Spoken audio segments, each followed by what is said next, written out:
Assalamualaikum warahmatullahi wabarakatuh. Alhamdulillahi ala ihsanihi wa syukru lahu ala taufiqihi wa amtinanih. Ashhadu an la ilaha illallah wahdahu la syarika lahu wa ashhadu anna Muhammadar Rasulullah ad-da'i ila ridwanih. Allahumma salli ala sayyidina Muhammad wa ala alihi wa ashabihi wa sallim tasliman katsira, amma ba'du. فيقول الله تعالى في كتابه الكريم: أعوذ بالله من الشيطان الرجيم. بسم الله الرحمن الرحيم.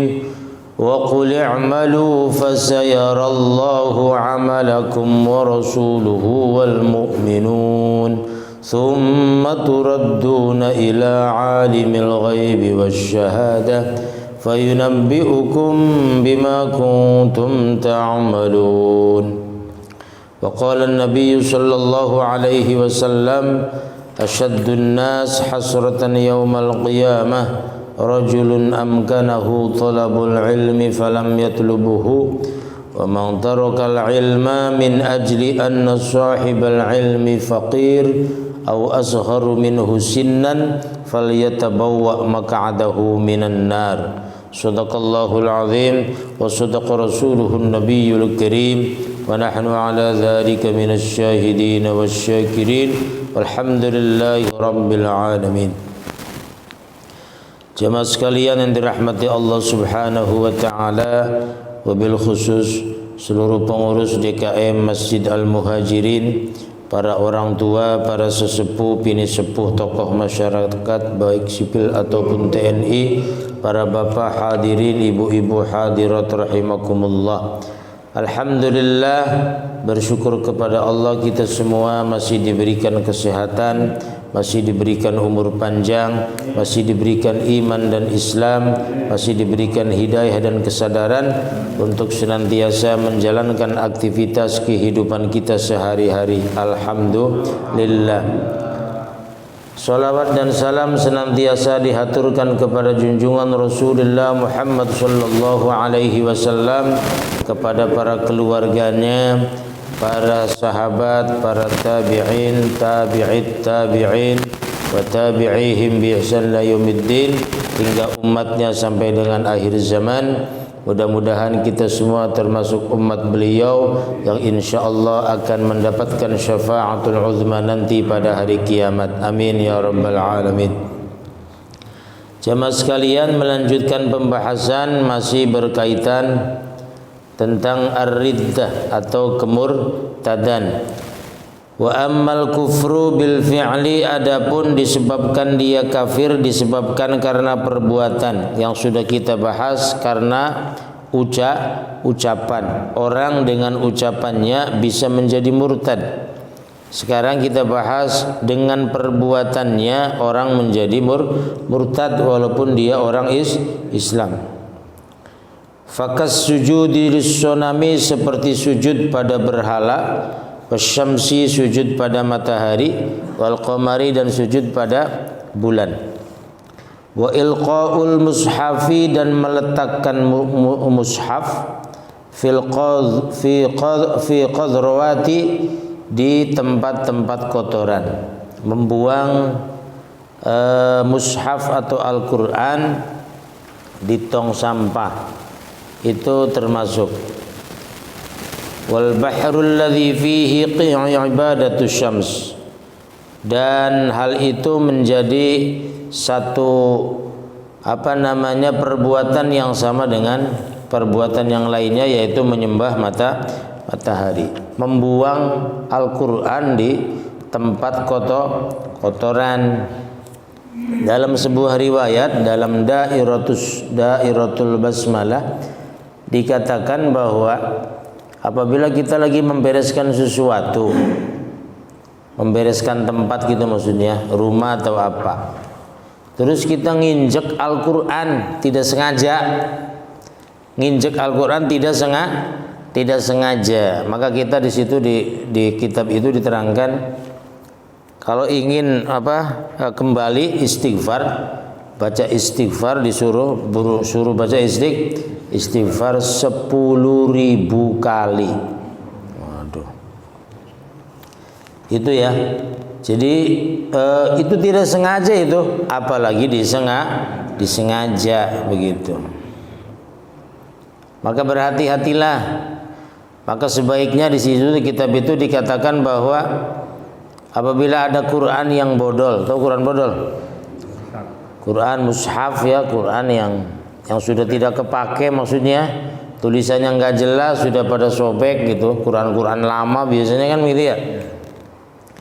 Itu sebaiknya dibakar lalu ditanam atau dikubur di tempat yang kemungkinannya tidak ada lalu lalang orang begitu. Jadi jangan cuma dibuang begitu saja. Jadi daripada nggak kepake dan mungkin sudah sulit untuk dipakai juga tidak bisa, dibaca juga sudah tidak bisa kebaca gitu maksudnya.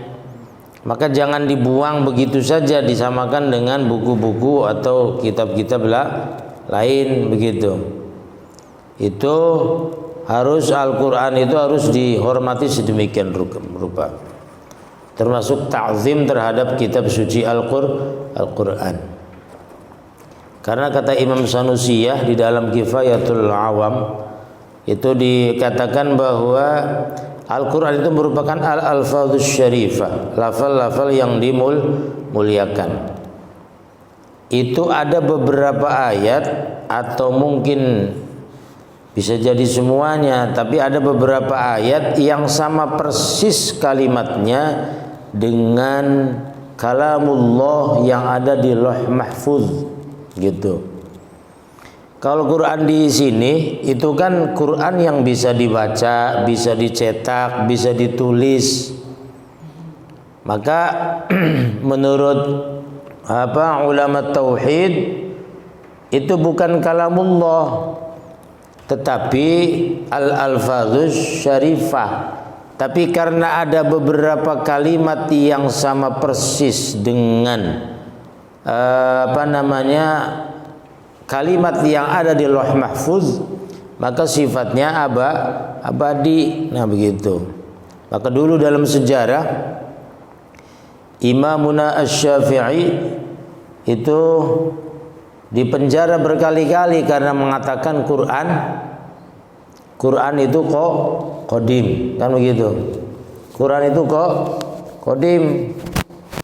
Tapi setelah diajari kemudian oleh gurunya supaya tidak dipenjara, maksudnya karena dipenjara itu kan beliau menjadi tidak bermanfaat, tidak bisa berdakwah begitu.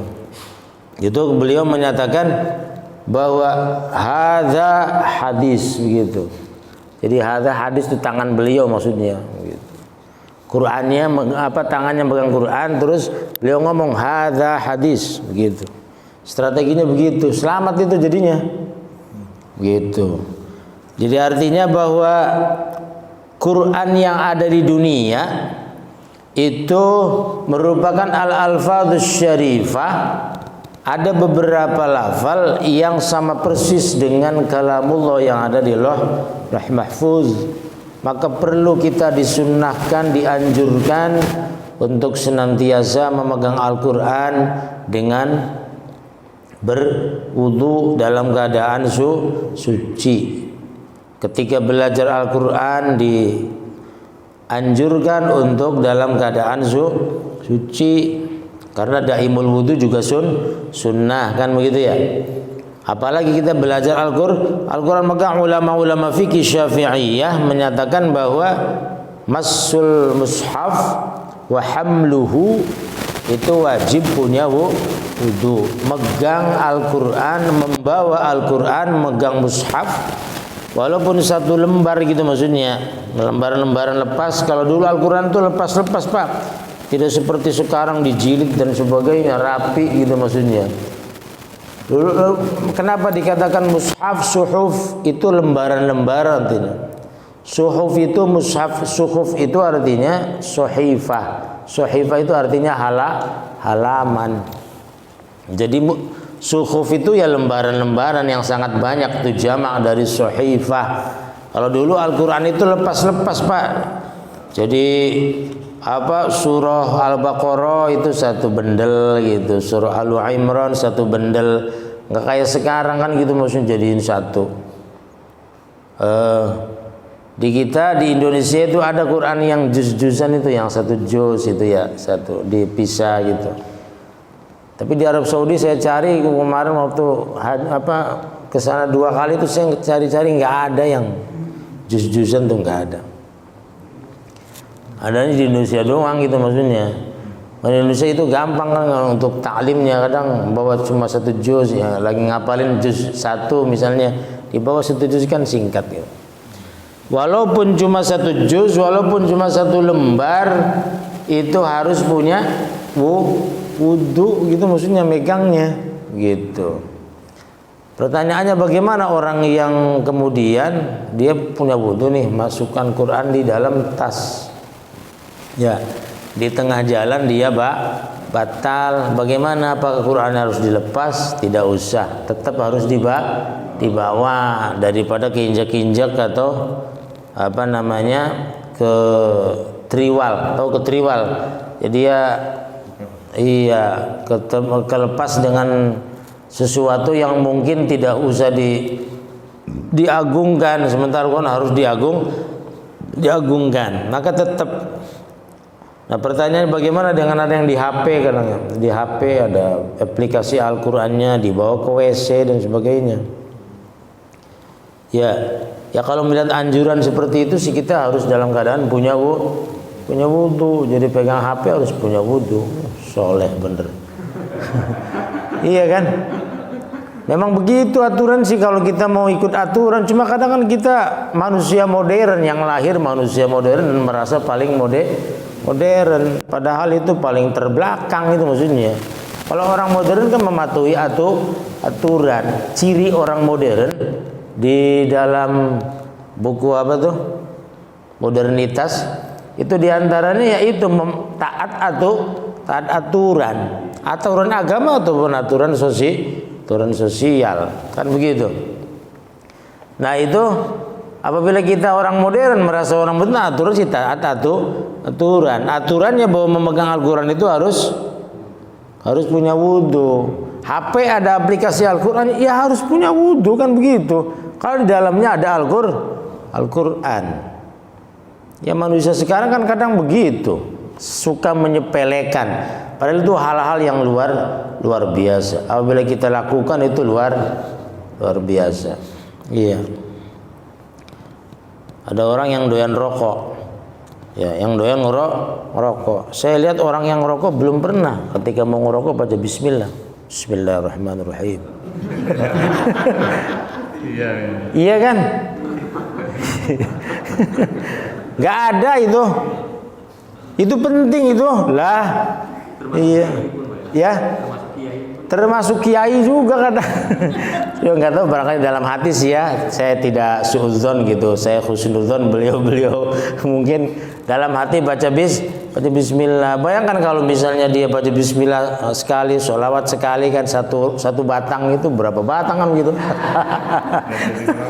Jadi nggak jadi ngerokok jadinya. Kan begitu. Itu ya. Jadi istilahnya hal itu adalah sesuatu yang baik dan sederhana begitu. Tetapi ya perlu kita lakukan dalam rangka menghormati Al-Quran. Bagaimana dengan buku-buku kitab-kitab yang kadang ada kalimat-kalimat lain juga ada dalam Al-Quran. Dalam Ta'limul Muta'allim dikatakan itu tetap dia harus diutamakan karena di dalamnya ada Al-Quran. Walaupun ada satu ayat dalil dari Al-Quran, ya tetap harus dimuliakan. Begitu kira-kira. Artinya kita minimal punya perasaan takzim yang lebih dibanding kitab-kitab lain, dibanding buku-buku lain, dibanding kalimat-kalimat lain. daripada dengan Al-Qur'an, kan gitu maksudnya. Jangan kemudian sebaliknya, kan gitu. Nah itu. Maka kita termasuk itu tadi, khawatirnya kita termasuk tadi perbuatan kita justru perbuatan yang membuat kita murtad, kan begitu. Kadang kita luar biasa, HP ada aplikasi Al-Qur'annya, begitu. Iya, dibawa untuk pacaran, untuk apa misalnya begitu ya. Itu bagaimana gitu maksudnya begitu. Dan kita tidak merasa risih, tidak merasa malu sama sekali gitu. Ya ini koreksi bagi kita semua gitu maksudnya. Khawatir kita termasuk ilqaul mushaf fil qazrawat, kan begitu. Termasuk orang yang meletakkan, melemparkan, menaruh Al-Qur'an mushaf di tempat-tempat yang kotor.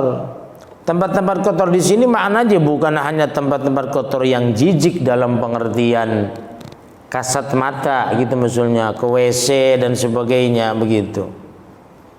Maka dulu itu ya jimat-jimat yang tulisan Al-Qur'an itu kan, kalau itu kan ulama-ulama itu biasanya ngomong, kiai-kiai itu jangan dibawa ke WC. Makanya sabuk yang ada wafak itu ditaruh di luar, dia masuk WC begitu. Ya dulu saya kagum banget kayak begitu gitu maksudnya. Saya mengalami jujur saja. Setelah dikasih tahu sama seorang guru, yang diisi itu kamunya, jangan wafaknya gitu maksudnya. Jangan, nggak usah pakai sabuk apa gitu. Kamunya diisi gitu maksudnya. Kalau nempel di kamu selama kamunya hidup kan nggak ada masalah berarti. Iya, setelah dipikir-pikir iya kita kadang pakai cincin apa gitu maksudnya ya. Iya. Memang dulu Nabi Sulaiman juga sama sih pakai cincin ya begitu. Itu karena perintah Allah gitu maksudnya ya.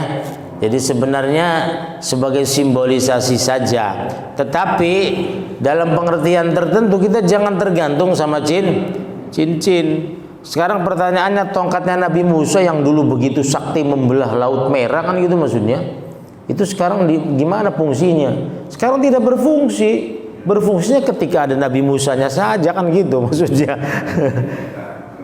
Tapi kalau misalnya dikasih mau nggak? Mau kalau dikasih mah. Gitu. Memang bener itu. Ya sekarang kayak perahunya siapa? Perahunya Nabi Nuh gitu kan, katanya ia memiliki kekuatan yang luar biasa. Ya pada saatnya gitu Mas. Ya perahu sebagaimana perahu biasa. Tapi karena perahu itu dibikin oleh Nabi Nuh atas perintah Allah kan begitu. Ya tentunya banyak rahmat, banyak berkah pada saat itu kan begitu. Dan itu tempat dipergunakan untuk beribadah kepada Allah. Artinya logikanya sebenarnya semua tempat, semua alat apabila dipergunakan untuk mendekatkan diri kita kepada Allah, itu ya bagus kan gitu. Wa ma yuqarribuna ilallahi zulfa, kan begitu. Tidaklah kami mendekatkan diri kepada Allah itu kecuali melalui perantara, maka lakukan itu. Kita diperintahkan untuk mencium Hajar Aswad ketika selesai tawaf. Itu sunnah Rasul, kan begitu. Sampai sahabat Umar kan suatu hari ngomong gitu maksudnya, kalau Rasul tidak menciummu, saya tidak sudi menciummu, kan gitu maksudnya. Artinya bahwa Umar juga logikanya kan berjalan. Lah buat apa nyium itu gitu maksudnya? Kalau tidak dicontohkan oleh Rasul kan begitu. Oh, tapi sekarang orang-orang kan rebutan luar biasa pengen nyium Hajar Aswad, dan ketika sudah nyium Hajar Aswad merasa bangga dan merasa hajinya paling diterima kan begitu. Itu kan sugestinya begitu. Tapi kalau begitu saja batu, ya batu, orang batu biasa. Walaupun ada mitos bahwa itu batu dari surga, ya wallahu alam kita tidak tahu kan begitu. Yang jelas itu adalah makhluk Allah kan begitu. Ya sama dengan kita Ka'bah kan begitu. Ka'bah itu kita diputari ketika tawaf dan sebagainya. Kalau kita bikin Ka'bah di sini, ya tawaf di sini, termasuk tawaf enggak? Termasuk, cuma itu belajar tawaf. Dan ingat itu cuma di Indonesia loh. Cuma di Indonesia. Di yang lain nggak ada.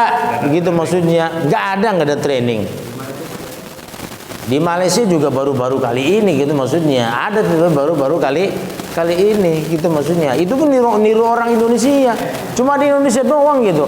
Kita dibawa ke asrama haji mau praktek tawaf, aduh udah senangnya bukan main itu. Kayak tawaf beneran gitu maksudnya. Iya. Ini luar biasanya di Indonesia tuh begitu. Semangat ibadahnya luar biasa. Walaupun masih belajar. Iya, kadang kan kita makanya kan ilmu tasawuf menjelaskan kepada kita bahwa ketika kita ibadah di tempat-tempat tertentu kita merasa nyaman, itu jangan-jangan ini sebuah apa? Sebuah yang ghil, sebuah kebodohan di diri. Artinya apa? Ibadah itu, aturan itu ya antara diri kita dengan Allah Subhanahu wa ta'ala. Di mana saja kan gitu maksudnya. Tidak mesti di tempat-tempat itu kan begitu. Kecuali 2 tempat apa 3 tempat yang dimuliakan oleh Allah dan Rasulnya, yaitu apa? Masjidil Haram, Masjid Nabawi, Masjid Aqsa. Kan begitu. Kalau itu memang sudah tidak bisa diubah karena memang Al-Quran dan juga hadis-hadis Nabi menerangkan tentang syarif atau kemuliaan dari tempat-tempat tersebut kan begitu. Atau Masy'aril Haram, tempat-tempat yang memang merupakan syiar agama Allah. Ya Masjid Aqsa walaupun kita mungkin tidak bisa ke sana ya persoalannya karena keamanan misalnya itu tetap, tapi kemuliaannya itu masih tetap berlaku sampai hari kiamat nanti. Artinya tingkat ibadah kita harusnya di tempat itu mungkin kita asal-asalan, kita mungkin masuk ke khusyuan. Tapi kalau di tempat lain harus lebih khusyuk lagi kan begitu. Misalnya di masjid kita harus lebih khusyuk lagi kan begitu. Harus melebihi persiapannya seperti persiapan ketika kita mau ibadah di Masjidil Haram, ketika mau ibadah di Masjid Nabawi. Ya memang luar biasa sih ya. Kalau di kita kan ya memang rumah kan deket gitu ya, di musola atau di masjid gitu. Tapi kita kan malesnya luar biasa. Tapi Masjid Nabawi itu jauh kan begitu. Masjidil Haram itu yang namanya Aziziyah. Kemarin di mana Ci? Ji Mukhlas. Kemarin maktabnya di mana?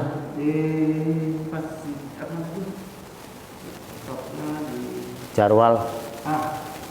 Di Jarwal mah dekat ya. Jarwal sekitar 1,5 kilo lah begitu. Di Aziziyah kan sampai 5 kilo. Ya kalau jalan kaki kan jauh, naik bus gitu. Aziziyah terus di Mahbas Jin itu jauh, itu sampai 8 kilo 7 kilo. Itu luar biasa.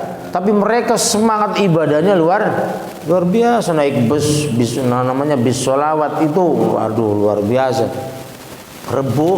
Rebutan, bahkan sebelum mau Jumatan itu harus berangkat jam 7, jam 8, jam 9, jam 10 lewat kita, udah lewat nggak dapat di dalam, udah di luar aja gitu maksudnya. Itu luar biasa. Semangat berjamaah karena memang 1 rakaat 2 rakaat itu sama dengan sekian ribu rakaat di masjid yang lain kan begitu, beribu-ribu rakaat. Nah itu artinya ini semangat seperti itu mungkin kita kejar, lalu kemudian di tempat-tempat lain ya kita harus lebih rajin, aturan kan begitu kan gitu. Itu ulama sufi menyatakan demikian. Artinya janganlah kita ibadahnya dipengaruhi sama tempat, tapi kesemangatan diri yang muncul kaitannya dengan diri kita dan Allah Subhanahu wa ta'ala. Begitu kira-kira begitu. Artinya memang benar mumpung ada di tempat suci kita harus giat, harus rajin. Tapi di luar tempat suci kita harus lebih giat supaya apa? Supaya sama dengan di tempat suci kan begitu logikanya kan begitu. Tapi kadang kan kita di luar tempat suci kadang melempem. Nah ini, jadi artinya marilah kita dalam hal ini bersemangat di dalam beribadah. Kemudian juga wa kadzal dzabhu lil asnam was-sikhriyah. Begitu juga menyembelih hewan diperuntukkan untuk berhala. Kalau dulu kan itu begitu, menyembelih hewan itu li sonam ya, Latta dan Uzza, demi Latta dan Uzza. Nah itu. Kalau kita kan bismillah gitu dengan atas nama Allah. Dia bukan Latta bukan atas nama Allah, tapi dengan nama-nama daripada berhala gitu. Wasikhriyah bismin min asma'illahi ta'ala au bi amrihi au wa'idihi au qiraatil Qur'an ala darbid daf. Nah ini juga sama ini. Membaca Al-Qur'an atau menyebut nama Allah tapi untuk menzolimi orang, darbid daf begitu. Ya, untuk memukul itu juga enggak boleh, Pak. Jadi kita mengatasnamakan Allah tapi untuk sesuatu yang berlawanan dengan perintah Allah. Itu maksudnya membunuh orang lain demi Allah dan Rasulnya. Ini bagaimana? Menyembelih orang misalnya, naudzubillah min dzalik, tapi atas nama Allah. Ini juga termasuk ini. Jangan dianggapnya soleh ini dengan membaca takbir tapi kemudian sambil memukul menzolimi orang lain, melakukan kezoliman terhadap orang lain. Nah ini termasuk ini gitu. Itu termasuk perbuatan yang murtad. Nah ini artinya salah penempatan begitu. Kemudian wa naqlur Rafi'i an ashabi Abi Hanifah annahu law shadda zina ala wasli kufir. Ini juga termasuk orang berzina. Iya, orang berzina baca bismillah gitu maksudnya. Wah, ini bagaimana? Orang berzina baca bismillah gitu maksudnya, begitu. Nah, ini artinya jadi seakan-akan dia dengan menyebut nama Allah tapi perbuatan zina itu kufiro, Pak. Kafaro itu, kafir itu. Jadi jangan dianggapnya soleh gitu maksudnya. Gitu ya. Itu ya. Waqtalafu fi man wadu'a qalan suwatil majus ala ra'sihi was-sahih annahu yakfuru. Dan juga memang berbedaan pendapat di kalangan para ulama ya, orang yang memakai pakaian majusi gitu maksudnya. Pakaian majusi. Memakai qolan suatul majus, peci majusi ala ra'sihi, di atas kepalanya. Walaupun memang yang lebih kuat ya apabila memang dia dalam rangka mendukung perbuatan majusi, perbuatan agama lain, ya berarti dia yakfuru. Law shadda ala wastihi hablan fasa'ala anhu faqala hadza zanar fal akthar ala annahu yakfuru wa sakata ar-rafi' ala dhalik. Wa qala an-Nawawi as-shawab annahu la yakfuru idza lam yakun lahu niyyah. Nah, berarti kata Imam Nawawi, kata Imam Rafi'i sih jelas itu kufur, tapi kata Imam Nawawi tergantung daripada niat. Kalau niatnya untuk mendukung tradisi tertentu, maka memang tidak termasuk kafarah. Tapi kalau tidak ada niat sama sekali, ya tidak gitu maksudnya. Wa ma dzakarahu an-Nawawi dzakarahu ar-Rafi'i fi awalil janayat fi tarf ar-rabi'. Nah itu berkaitan dengan beberapa hal yang sikap-sikap yang menyebabkan atau perilaku yang menyebabkan orang menjadi murtad. Wa ammal kufru bil i'tiqadi fa katsirun jiddan faman i'taqada qadamal alam aw hudusis shani aw i'taqada nafa ma huwa thabitun lillahi ta'ala. Adapun orang bisa menjadi kafir, orang bisa menjadi murtad dengan sebab keyakinan. Nah ini yang jadi repot ini. Karena keyakinan adanya dalam hati. seperti kita meyakini bahwa alam semesta itu bukan dibuat oleh Allah. Itu termasuk itu dalam keyakinan dalam hati. Wa huwa ma huwa sabitun lillahi ta'ala aw ya'taqada nafyun ma huwa sabitun lillahi ta'ala, menafikan atau menyangsikan kekuasaan Allah. Nah itu ya, orang kadang kan punya, mana kuasamu gitu, maksudnya begitu, mana kuasamu ya Allah. Nah kita ketika berdoa juga hati-hati kan begitu.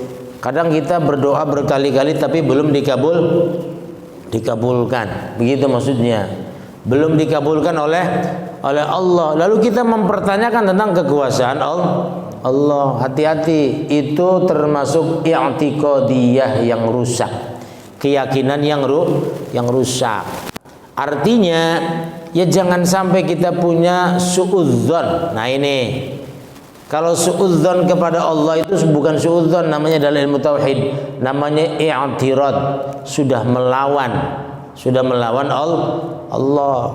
Kalau suudzon itu sesama manusia begitu. Tapi kalau suudzon kepada Allah sudah bukan suudzon lagi, sudah i'tirad. Buruk sangka kepada Allah itu i'tirad namanya. Apa i'tirad itu?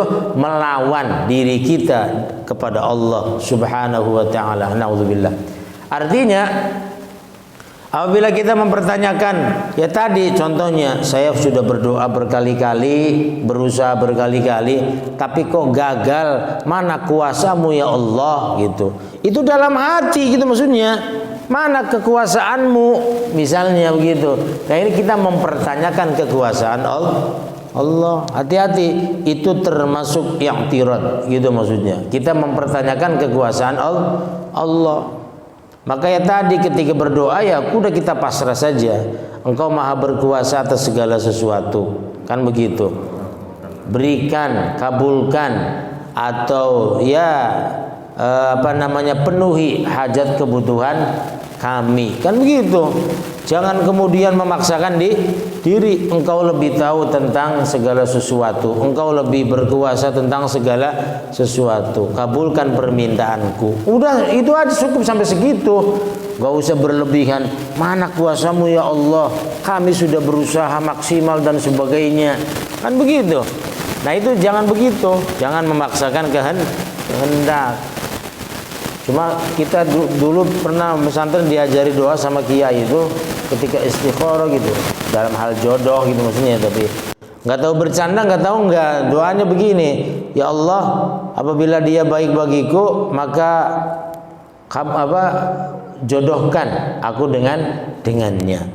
Apabila dia buruk bagiku, aturan kan ya jangan jodohkan itu ya. Enggak, itu mah kiai ngajarinya, apabila dia buruk bagiku maka apa susahnya engkau membuat dia baik bagiku. Nah jadi seakan-akan maksa gitu maksudnya.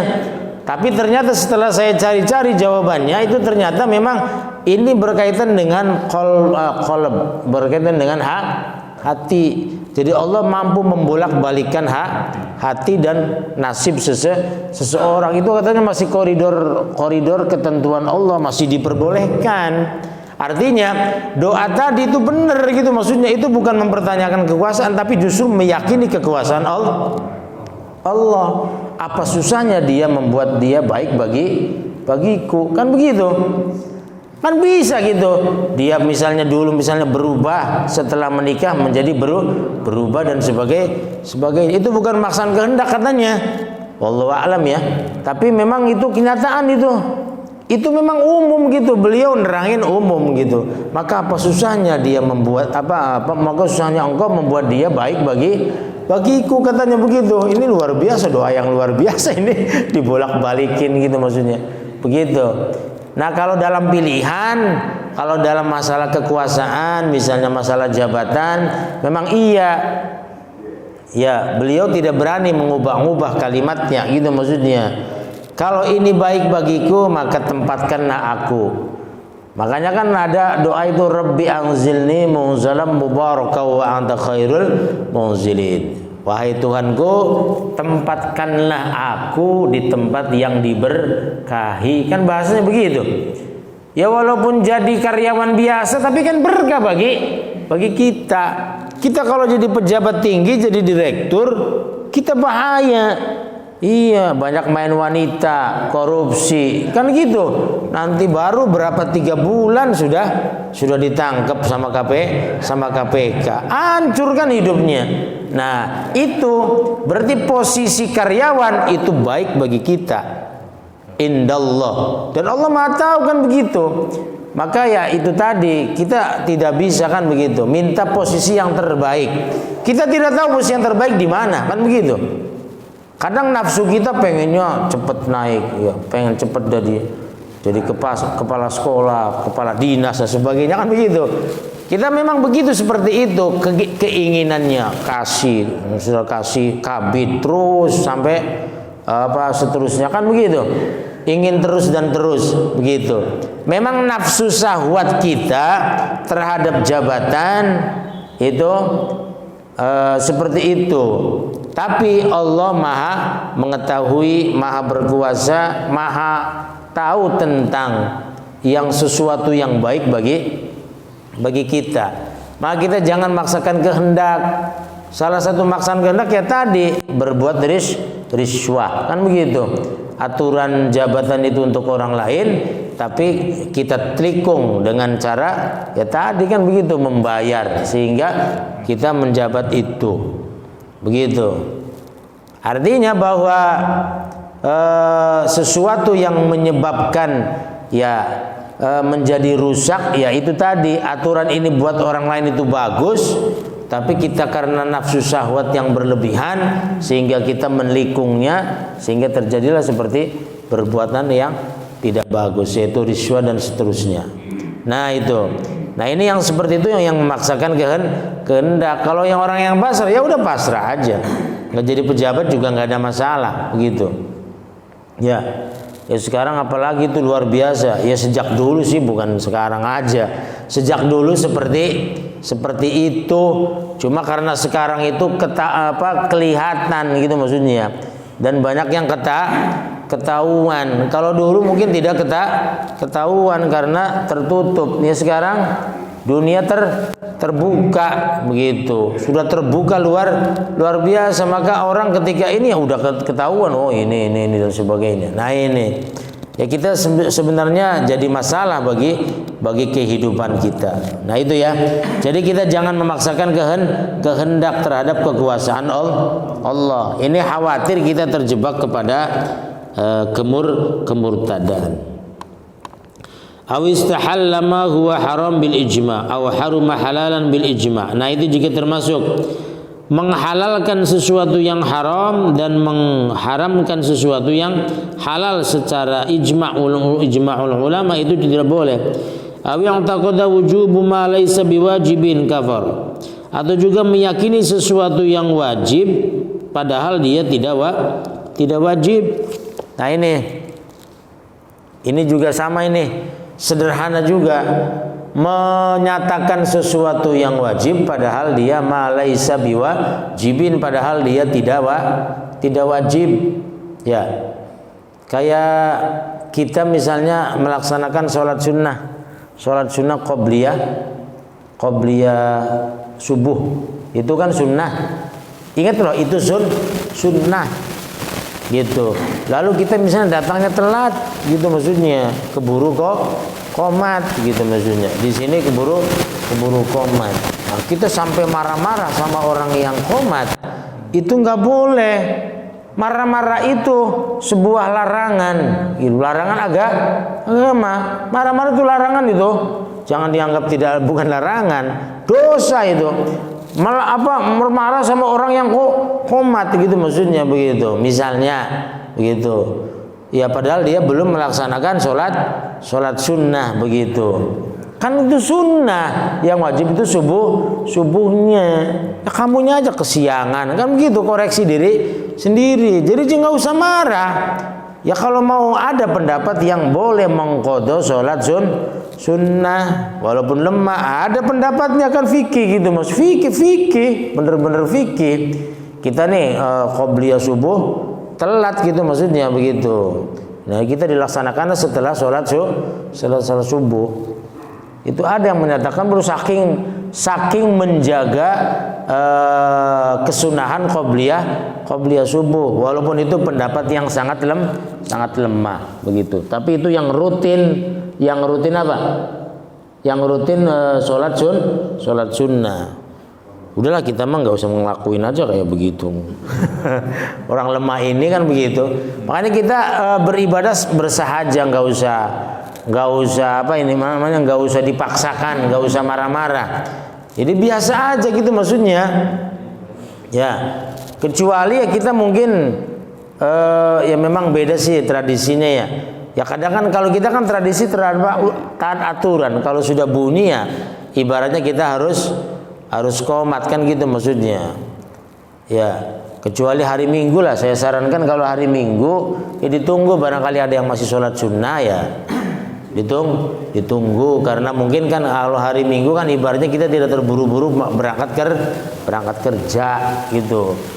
Iya, kecuali yang buru-buru berangkat kerja hari-hari biasa. Nah itu ya mungkin kita harus nunggu.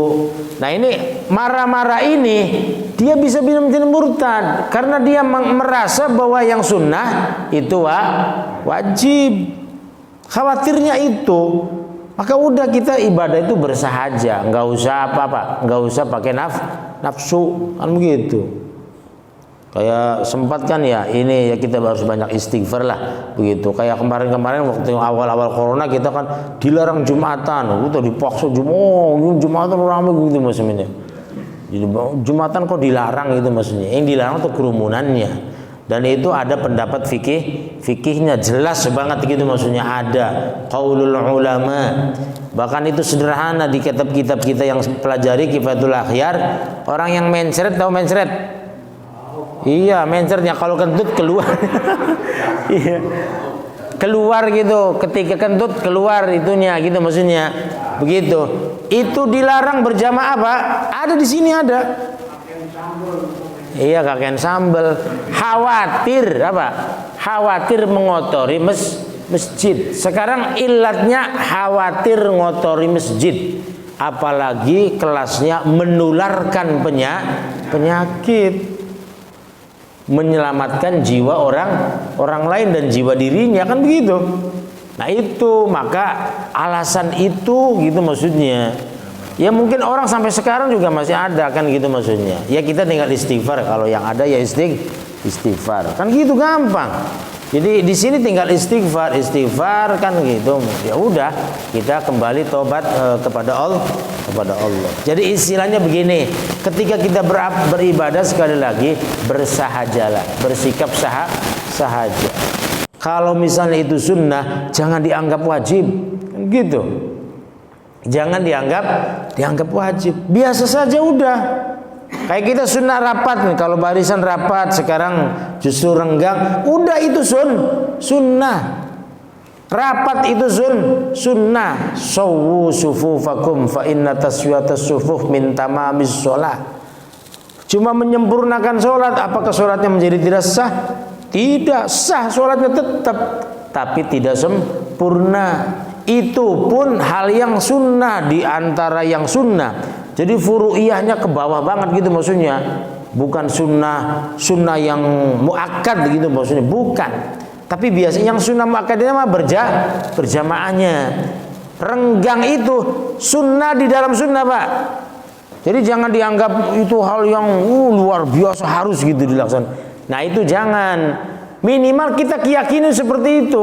Karena kadang kita punya keyakinan yang seperti itu, keyakinan ini yang sunnah tapi dianggapnya wajib. Ini khawatir ini kalau yang tikot kita seperti itu, kita masuk ke dalam wilayah murtad. Jadi murtad itu bukan hanya di tempat-tempat lain, di musola, di masjid juga bisa jadi murtad gitu. Yaitu meyakini sesuatu yang sunnah itu wajib. Ya seperti tadi, ya salah kaprah, tapi karena tidak paham ilmunya. Ya untungnya kita tidak paham ilmunya. Kalau paham ya kita dosa, selamanya dosa, terus gitu maksudnya. Kalau tidak paham ya itu kita dimakfu itu. Kita masih belajar apa lagi, kan begitu.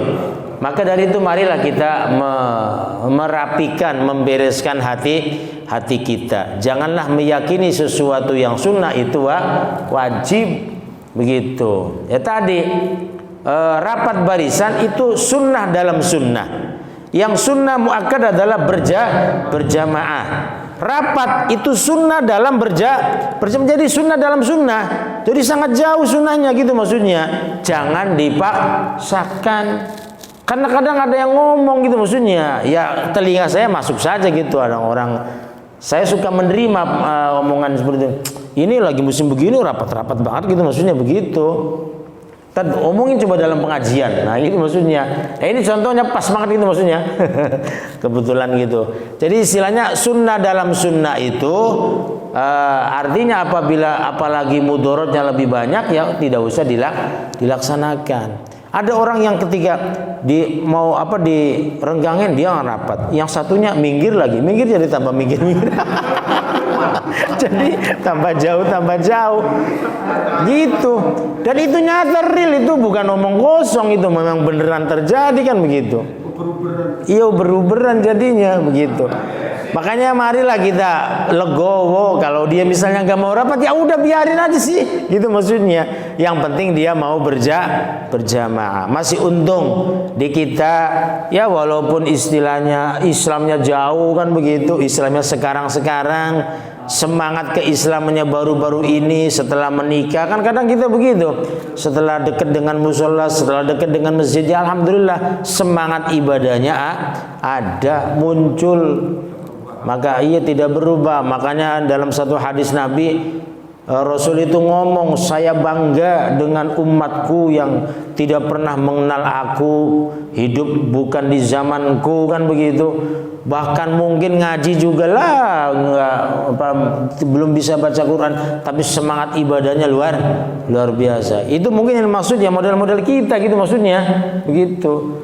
Ya karena kita cuma niru-niru doang kan begitu. Kita tidak ya 1-2 orang sih yang junun belajar khusyuk tentang kitab, tentang Al-Quran gitu.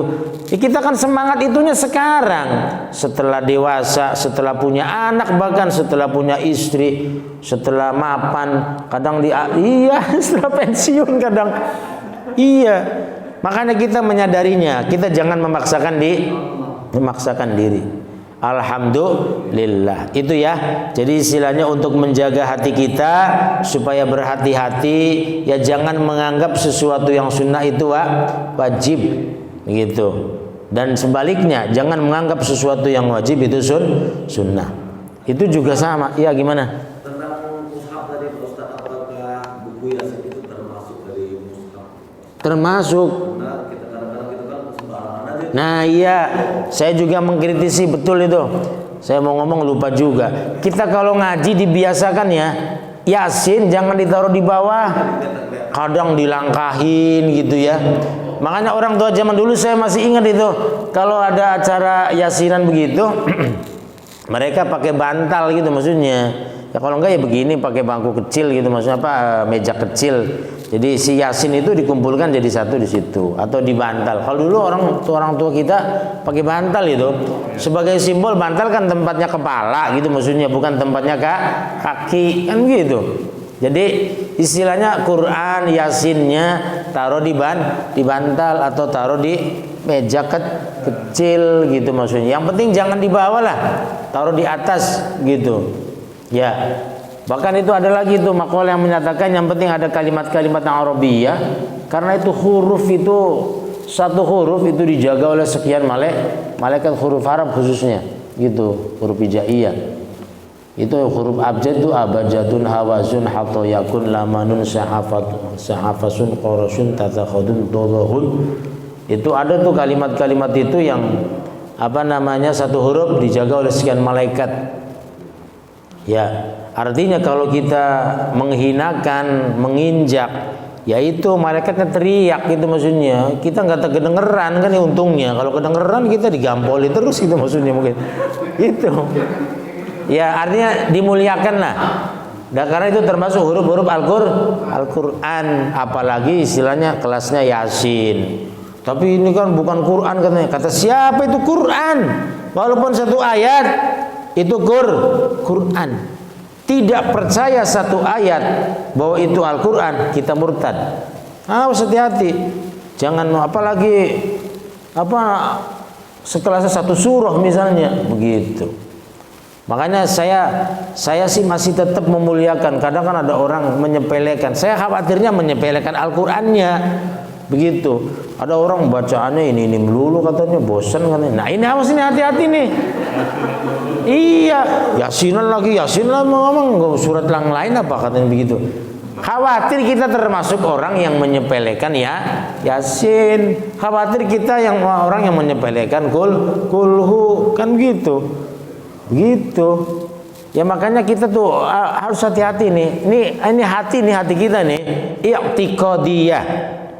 Khawatir kita termasuk orang yang menyangsikan kebenaran yang ada dalam Al-Quran. Nah iya.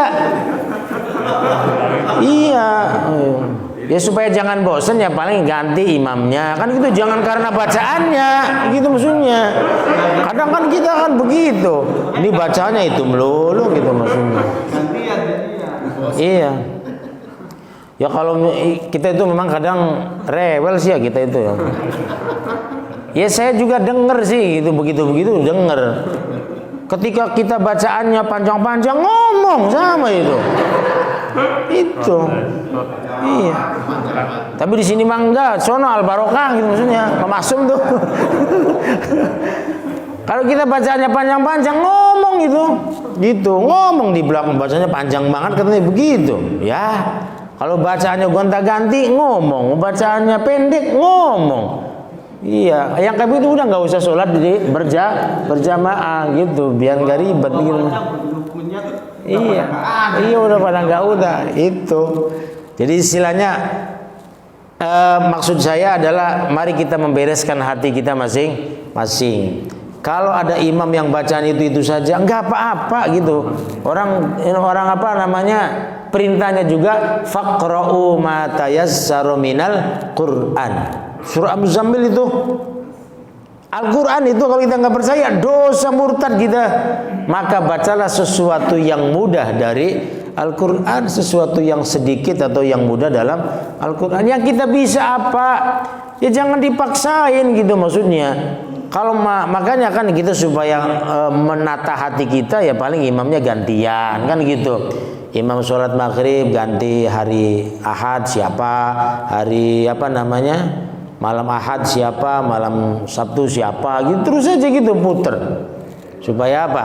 Supaya kita nggak bosen jamaahnya begitu. Cuma awas hati-hati jamaah juga jangan bosen terhadap bacaan Al-Quran. Nggak boleh bosen gitu maksudnya. Khawatir tadi orang yang membosen ini imamnya baca ini melulu gitu maksudnya. Khawatir kita termasuk yang i'tiqadnya rusak, menyangsikan kebenaran Al-Quran. Kalau membereskan bacaannya kurang bagus nih, nah itu wajar, itu kritis namanya, nggak apa-apa. Tapi kalau bosan terhadap ayat Quran atau surah dalam Al-Quran, hati-hati gitu maksudnya begitu. Kalau ini bacaannya salah nih kayaknya nih, diberesin, nah itu bagus, nggak apa-apa. Ya, gitu memperbaiki. Tapi kalau bosan terhadap terhadap surah, terhadap bacaan, itu hati-hati, gitu maksudnya. Khawatir kita termasuk yang menyangsikan kebenaran Al-Quran. Demikian ya, cukup beberapa hal yang bisa disampaikan. Insyaallah akan dilanjut pembahasannya. Mudah-mudahan kita dijaga kesehatannya oleh Allah Subhanahu wa taala. Wal 'afwu minkum wa ufawwidu amri ilallah. Subhanakallahumma wa bihamdika asyhadu an la ilaha illa anta astaghfiruka wa atubu ilaik. Assalamualaikum warahmatullahi wabarakatuh.